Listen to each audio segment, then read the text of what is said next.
I imagine that most of you have not heard of homocysteine or why it's important to your health.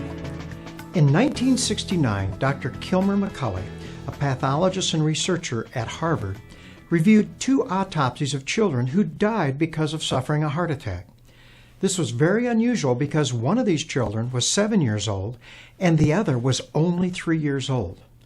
These children had a genetic disorder called homocystinuria. Their genetic defect did not allow them to break down homocysteine, which is a byproduct that comes from metabolizing an essential protein called methionine. You see, normally the body is able to break down this essential protein into homocysteine and then into a more benign product. However, these children with homocystinuria are not able to do this, and they have extremely high levels of homocysteine.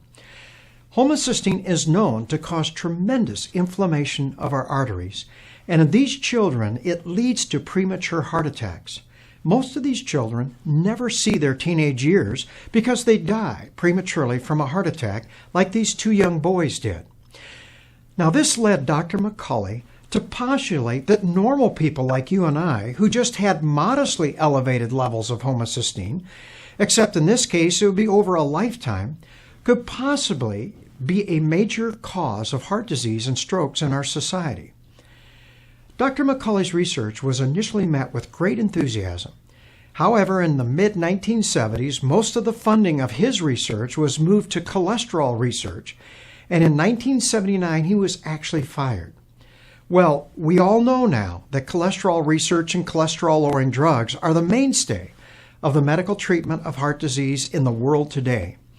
However, most of us are not aware of the fact that research done in the late 1980s and early 1990s has shown that nearly 15% of every heart attack and stroke in the world today is the result of elevated homocysteine in your bloodstream.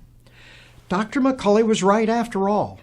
This is truly sad when you realize that the main reason homocysteine levels in normal people are elevated is because they are deficient in B vitamins like folic acid, vitamin B12, and vitamin B6. Additional medical research has shown us that by simply taking folic acid, vitamin B12, and vitamin B6 in supplementation at these optimal levels, you can reduce these homocysteine levels to a very safe range, nearly 60 to 70% of the time. Therefore, for pennies a day, we can significantly reduce one of the major causes of heart disease and stroke in the world today.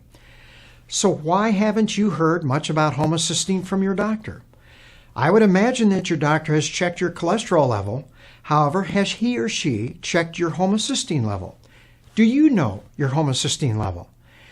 I have shared in earlier medical minutes that heart disease is not a disease of too much cholesterol in your bloodstream, but instead is the result of low-grade inflammation in your arteries. Well, one of the greatest causes of inflammation in your arteries is elevated homocysteine levels in your bloodstream. However, there just isn't much money in recommending B vitamins.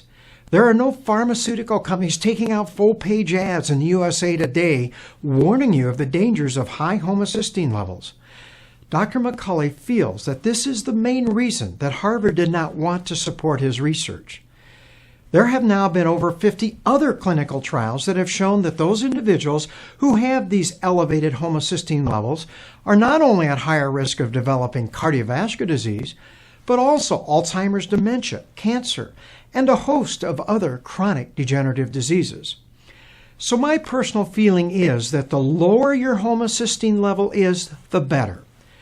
The best way to lower your homocysteine level is to begin supplementing a healthy diet with optimal or advanced levels of folic acid, vitamin B12, and vitamin B6, which is present in the cellular nutrition I recommend to all of my patients.